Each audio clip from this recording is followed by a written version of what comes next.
Olá pessoal, bem-vindos de volta. Eu chamo-me Adelina e faço vídeos para te ajudar a aprender o português de uma forma mais natural. Vou contar uma pequena história sobre o Afonso. No verão, o Afonso vai à praia.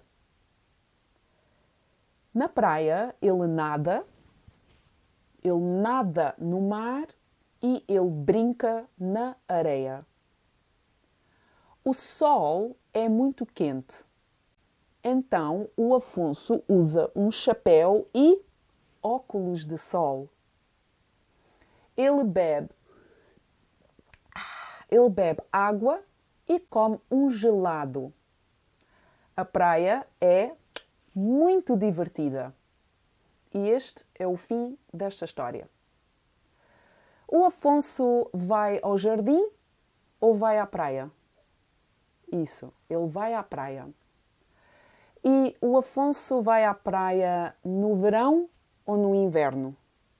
Exatamente, ele vai à praia no verão.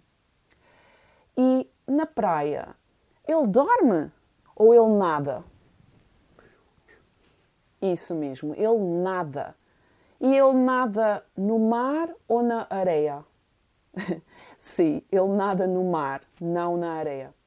O que ele faz na areia? Sim, isso mesmo, ele brinca.